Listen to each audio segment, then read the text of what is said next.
My name is Kristen, and today I'm going to be discussing how to get accepted into pharmacy school, and specifically how to become a competitive pharmacy school applicant. So let's begin by discussing what exactly pharmacy is to some of you who maybe are interested in applying to a medical program but are not really 100% sure about the field of pharmacy or specifically pharmacists. Basically, pharmacy is the science and technique of preparing, dispensing, and reviewing drugs. So if you're applying to pharmacy school, you're applying to become a pharmacist, which you've probably seen or heard of in places like CVS or Walgreens or Rite Aid. And those are basically the people that count and dispense the medications and also are involved with a lot of like your insurance claims and are able to tell you about health interactions with the medication and things like that. And basically, pharmacy is the link that connects clinical care and pharmaceutical sciences to optimize the use of medications for the benefit of patients. So I always say that pharmacists are really the superheroes. We all love our doctors and we love our nurses, but at the end of the day, the pharmacists are the ones that are really going to be able to tell you which medications you need, which ones you shouldn't take together, and just figure out the best plan of action to better people's health. So what exactly makes a strong pharmacy school candidate? Applying to pharmacy school can be very, very difficult and competitive because it's just like applying to medical school or just like applying to law school. You're going to be competing with hundreds and hundreds of students across the country and even across the nation to get a spot in a pharmacy school program, because at the end of the day, it's a very rigorous program, so they're very picky about who they want in their school. So they want to make sure that, one, your academic performance is top tier. That doesn't mean that you have to be a 4.0 type of student. That would be amazing, but they want to see that you're consistent with your academic work, you are able to achieve good grades, but it doesn't have to match perfection, because a lot of times we think that we have to be perfect in order to apply to these schools or be a strong candidate, but in reality, they just want to see consistency in academics and ability. Another thing that makes a strong pharmacy school candidate is community involvement. They want to make sure that you didn't just stick to your books every day of your college career. They want to make sure that you were involved, you went out and did community service, you went out and joined a club, and that connects to the next point, which is organization experience and leadership. They want to see that you were socializing. They want to see that you bring more things to the table than just your grades. And on top of that, if you do join a club, they really want to see that you were a leader.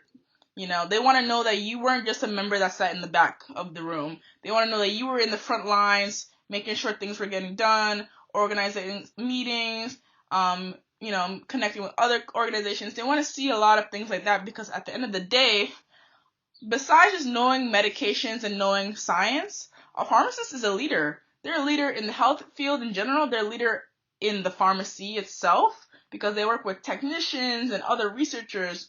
You have to be able to not only have knowledge, but be able to bring leadership qualities such as dedication, patience, empathy, things like that. So definitely become involved if you aren't already.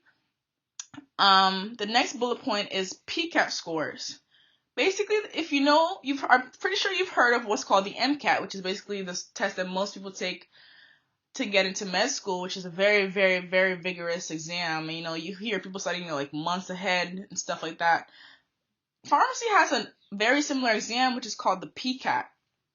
The only difference is that for med schools, I'm pretty sure like 99% of med schools require MCATs, but the good thing with pharmacy is that there are a lot of schools that don't require the PCAT, or they require it conditionally, which means that, like, let's say your academic performance is lacking, the PCAT could help boost that section of criteria when they're judging all of your information during like the interviews and stuff like that, because they know that things happen.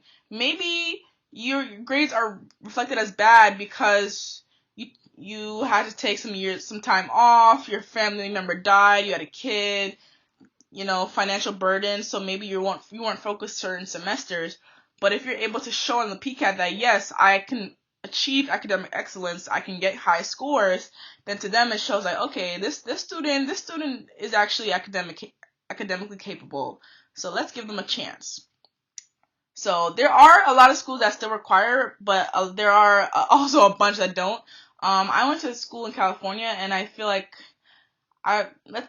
let's say there's like 10 schools in California for pharmacy school. I believe like 9 out of 10 don't require it or require it conditionally. So that's also an option to look into. Also because, the test costs money, you have to study for it. So like some people I know, they preferred to just apply in general to schools that don't require it. So that's something you can look into, but definitely certain schools that might be on your top list definitely require it. So, it's just kind of more of a preference, but that's definitely a part of the criteria. The next thing that's very, very, very important are letters of recommendation. If you don't know what that is, that's basically you getting a letter from someone who's usually a teacher or a guidance person or a club advisor, things like that. They have to write a letter basically showing like this person definitely has the skills needed to get into your school because I experienced them doing this or this. I'll get more into that in the next few slides when I discuss like when you should get it or how many you need. The next thing is knowledge or experience with pharmacy. So with this, the one good thing about pharmacy school applications is that you are not required to have pharmacy experience. That is a very important key because compared to other programs like med school or PA that require like thousands of hours of either research or shadowing or stuff like that, like just to even be considered, pharmacy school is okay with you not even having experience. But that doesn't mean that you shouldn't try, because you trying is what will make you the strong candidate. You not trying will make you a candidate, but you trying and either volunteering with a pharmacist, being a pharm technician, which I will talk about later, is you showing that, okay, this person is a very strong candidate. They have a lot of assets to them. The next thing is communication skills, and this is something that is assessed in the interview when they ask you questions. And communication is not just verbal. Communication is verbal and listening. When I had my interview, which I'll talk about later also, we had a lot of group interactions. So they wanted to see how well do you communicate, not just with yourself or with one person. How do you communicate with a group of people? Because again, you're going to be a leader in a group of people and working with other types of health officials. So they want to make sure that you know how to communicate verbally and also listen. So, the next thing I would say, this goes hand in hand with community involvement. This is teaching, tutoring, and mentoring, and also research experience. Those are just things that really just make you stand out as a candidate when applying to pharmacy school. Alright, so let's get into the actual process of the pharmacy school application. One very important thing to begin with is your prerequisites. Prerequisites are basically the courses that you have to take and that are required for most pharmacy schools. Most pharmacy schools require these prerequisites to have only grades of C or higher. So that means, I'm going to repeat that, most prerequisites for pharmacy school have to be a C or higher grade. That means C minus does not count for most schools. Some schools don't do minus and plus, but majority of schools just want C or higher. But even then, try your best not to have too many C's and always aim high, because that's really what's going to make you a strong candidate having academic excellence. But if you have a C or multiple C's, do not get discouraged, because I personally have had a C. I know people who have had a C or multiple C's and have still gotten, because everything else was either exceptional grading, or they were in extracurriculars, or other parts of their application just stood out. So don't be discouraged if you have a C, or you have to retake a class because you have a C minus, because at the end of the day, even if you retook a class, they're going to see that you went from a C minus or a D to a B or an A, hopefully. And that shows a lot, because sometimes we're not perfect, It's okay to fail, but it's better when you fail and get back up, and show that you can just make a comeback. So these are some of the courses. If you're already like a science major or like health major, usually you're going to be in these courses already, but sometimes, different colleges have different types of plans. But, so, you have your regular chemistries, you need 2 of those, you need 2 of the organic chemistries, you need biochemistry. Some schools don't require biochemistry, some schools do, some require, and some also don't require the lab part of biochemistry. But most of the schools that I applied to, they required at least 1 biochemistry. And then if they didn't require it, they had recommended courses, and they recommended it because your first year of pharmacy school is going to be plain chemistry, biochemistry, physiology, things like that. So it will help you tremendously if you've had a background in it. You don't have to take it, but for some schools, but it helps a lot, and it also can boost your application, because it'll show, okay, this person can take hard classes. Because that's really the reason for a lot of these, is like they want to see that you can excel in hard classes. You're going to take a lot of these courses again your first year, but they want to see that like you were able to take it a preview and still do well. So if you can, I recommend taking like the biochemistries or like genetics, things like that are like upper division courses. I know for anatomy and physiology, also not all schools require both. The schools I applied to didn't require, some of them required anatomy, some of them required physiology. I personally took only anatomy, and then once it got to application time, I broke it down to C, because that's the thing too. Once it gets to application time and you start choosing schools, sometimes if they have classes that you didn't take and you don't think you're going to take it, you might have to either make the decision to not apply to that school, or to find a way to take the class that you need. So like, for example, I applied to a school and got in. One of them, I got into a few schools, but one of them, they required physiology, but I had taken anatomy, but then I had to make the decision of like, okay, so I have 1 semester, do I want to take physiology and then go to that school, or I have a lot of other schools that I got into that don't require physiology. So do I want to spend time trying to take that class, or do I want to focus on something else? So it's a lot of decision making that happens in that period.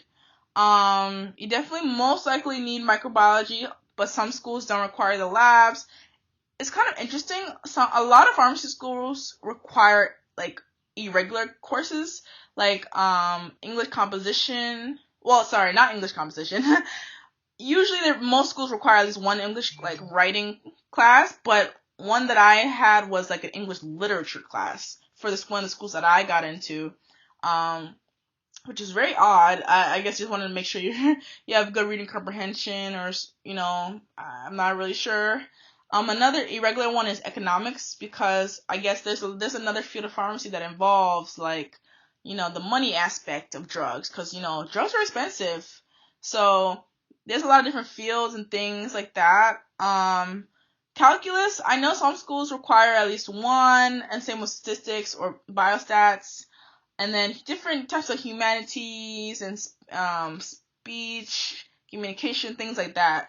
Most of these classes you're already going to be taking as an undergrad in general if you're a science major, so you might not have to worry too much in the beginning. But I know like towards the end, my last few years, I had to do more like the picking and choosing of like, okay, what do I really need to take?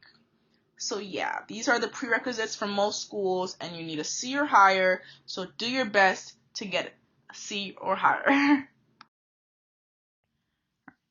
So another aspect of the application process that really, really can enhance your competitiveness is the ability you have to participate in extracurricular activities throughout your college career.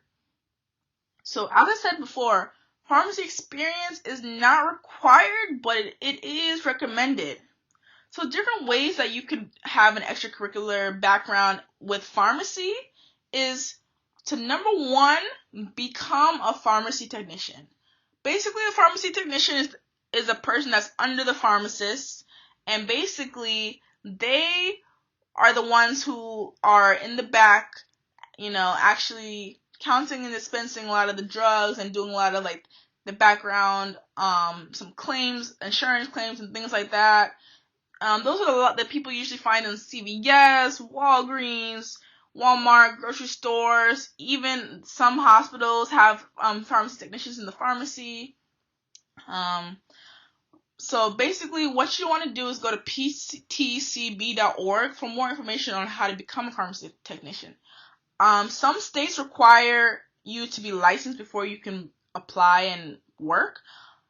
I know I went to school in California, and they made a new rule last year where you had to take an official course, like pay for a course from a school that does the program, and once you finish that course, then you have to take the pharmacy technician exam to be certified nationally, and then you could work.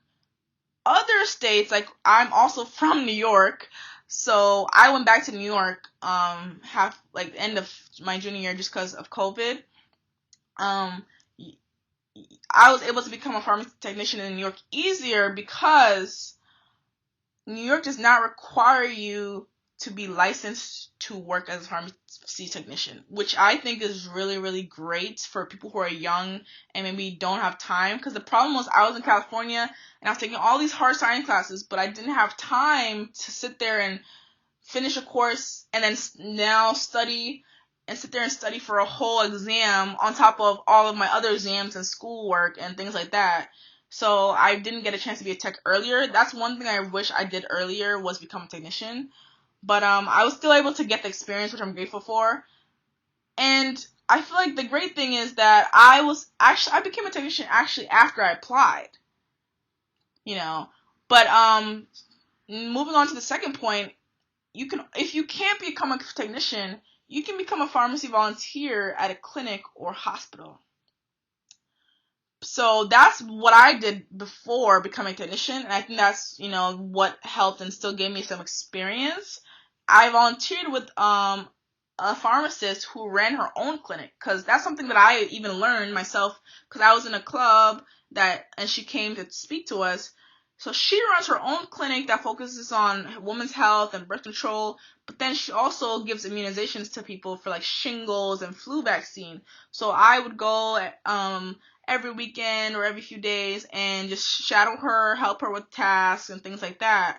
So that was a really interesting experience, and that really opened the doors a little bit for me to see, okay, what is pharmacy like on a different scale? Because a lot of us all know pharmacy as CVS and counting pills, but what else do pharmacists do? That was the first time I learned pharmacists can even have a clinic, or like that pharmacists even give shots. Because I think now a lot of states pharmacies are allowed to give shots and even prescribe in some cases, because she could prescribe. So it was really interesting to see. So definitely check around to see, local pharmacists, see if they have any projects, because one thing is I learned that finding shadowing experience for pharmacy is very hard compared to med programs or like being a scribe or, shadowing a PA. It's not that common, because a lot of the time you have to be licensed to do something that involves touching medication, So that's why I was able to find something that was, a little different, and then eventually become a tech. So that's one thing. Another thing is that you can also do things like community service, because what you do as your extracurricular activity does not always have to be healthcare related. You can do multiple things. Like I did multiple things. I volunteered with the pharmacy, or with the pharmacist, but I also did community service like homeless drives, soup kitchens, and a lot of beach cleanups because I was in California. And a lot of times they want to see that you're not just doing all pharmacy or all medicine, because they want to see that you're a normal person, You're well-rounded. That's the big word, well-rounded. They really want to see that you are not just science, you are not just a walking medication dictionary, you are a human being, because at the end of the day, you have to be the one to empathize with people, to talk to people, to help people, to care for people. And those are the feelings and skills you get from human interactions and other activities. And then lastly, I would say is to join a club or have a job somewhere. And again, it does not have to be healthcare related. You could start off with the pharmacy club in your school, because most schools have like an association of pharmacy or association of medicine, something like that. But then it could be other things. You could be in sports. You could be a tutor. You could be a mentor. You could do research. Research is not required for pharmacy school. I know some other programs, other health programs require it, but pharmacy does not require any type of research unless it's a specific program that you're applying to. And it can also help you and look good on your application if you do research, if you're interested, because they want to see things that you're actually interested in. I was also a mentor. I was a mentor in my health professions office for pre-health students. So they would come in and just for advice, or like how to plan classes, or how do I become a good student that can be accepted into a health program. I did things like that. And then on top of that, I was on a dance team. So I did something that was totally, totally out of the field of health, and they like that because it shows that you want to do things that you are interested in, but still help the community, help the world, communicate with others. And another note that I remember I told you before, make sure to become a leader in at least one organization that you're in, not just a member. They want to see that you took the initiative to become a strong leader. All right, so the next very, very, very important part of the application process is letters of recommendations. You need to make sure that you make your relationships right now, whatever year you're in or time period you're in. Find people right now, because I'm telling you, it's going to be hard at the end. I struggled at the end because I waited till my last years to to make connections, but sometimes the connection isn't strong enough. Sometimes, maybe they don't want to write it for you because they feel like they didn't know you long enough. Like, I had that experience with one of the people I was trying to get to write a letter for me. She just said, I don't feel comfortable because I don't know, I didn't know you long enough, basically. Because it was a very short-term type of, thing that I was doing. But we still, like, communicated a lot. And that's okay. Sometimes they will say no because they don't have time or they don't know you. But, luckily I found other people, because I'm involved in a lot of things. So I was able to pick and choose, like, okay, if she said no, I have backup. Or if she said no, I know this person will say yes. Because I wanted to just have extras for some time. Because, it's better to have more than two, like, that you're not sure are good, if that makes sense. Because most schools require 2 to 3 letters. Some require even more, or some require less. But, I wanted to be in, like, the 3 to 4 range, just to make sure that maybe my two ones that I know I want, or I know are gonna write it for me, are like, maybe they're not strong letters. But, just because the thing is, you don't know what they're gonna say in the letter, or how they're gonna write it. And I've seen some people, like, I remember in high school, like, this person had a recommendation letter from a teacher, and he saw it, like, after it was sent, and it was literally the worst letter I've ever seen written. Like, it was like, why would you send that to a whole college, And hopefully you don't have people that would do that to you, but it's definitely important to have letter writers be people who know you well and can speak about your abilities inside and outside the classroom, So, as I was saying, there's a difference between a general letter and a strong letter. I know a bunch of people, when they apply, sometimes they'll ask, especially being from a big school, they'll ask just a random teacher, and the teacher might not know them specifically, like, that well, but they'll still write them a letter. But the problem is, if they don't know you well, you can tell in a letter when you're just you're generalizing a student's abilities compared to like saying specific facts and details about them or specific experiences, Most schools require letters specifically from a pharmacist, a math and biology professor, or a work supervisor. I know that the pharmacist can be hard if you never were a tech, so that's why I advise you to become a technician or some type of volunteer. A math and biology advisor can definitely, from my experience, be very hard if you go to a big school like me where your classes are 500 people, and even if you go to office hours, sometimes it's not enough. I would say a lot of people that have good luck with math and science professors do some type of research, or their advisor, they're in like a club where the advisor is like a professor, but then they also know them, or just some other type of, deep connection. It's a little difficult. And then lastly, a work supervisor, or sometimes they also allow other types of recs like mentors sometimes, depending on the school, or advisors for clubs, advisors for organizations, things like that. But you cannot not use any family members. That's just one person that you really just can't have as your letter writer. Yeah, so you can use letters from organizations you have been a part of, like I was saying, like volunteer supervisors, coaches, and just know that even though you think it's just a letter, letters of recommendations they're definitely read, and they're equally important as the GPA and your experiences. Because basically, when they sit down, the committee sits down and chooses who they want to accept. They look at every aspect: your personal statement, your GPA, your experiences, and your letters of recommendation.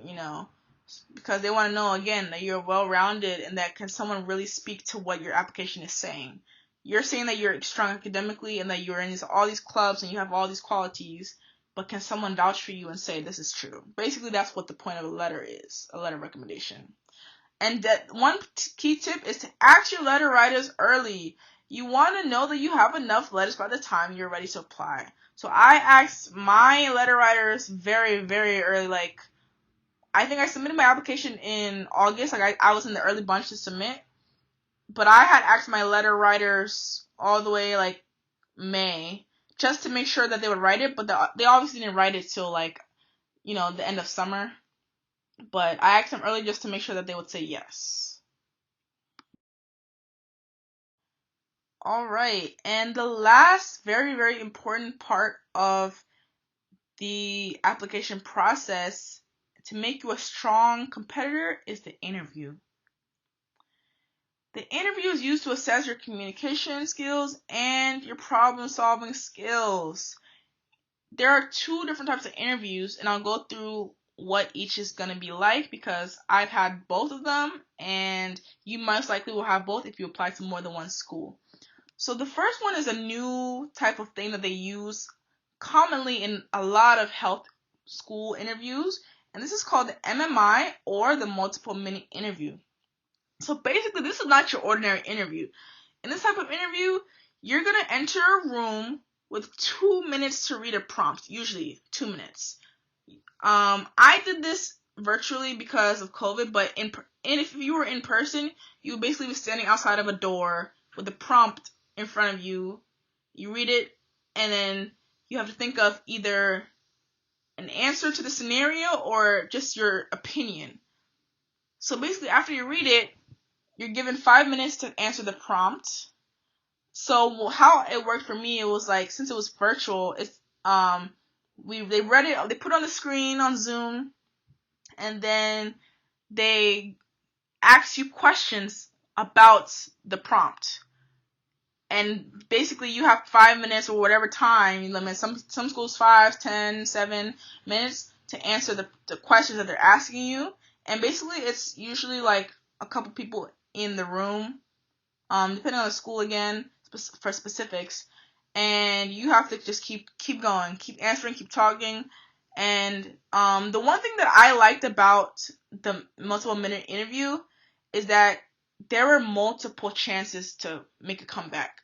So basically, you had more than one prompt. So basically, after you were done with the prompt and answering it, you would move to the next room with a whole another set of interviewers. Because the problem with traditional interviews, which is when you have one or two faculty or students, is like you're just answering basic questions or getting to know you questions one-on-one or with two people. And I feel like I don't really like that way, because if those people don't like you for no reason, or that they have one biased opinion about you, you don't have another chance because they're the only ones that interviewed you. But if the multiple mini interview lets multiple sets of people interview you, and maybe you stumped on one prompt and you didn't do well, if you have another prompt with new sets of people, they won't know that you messed up.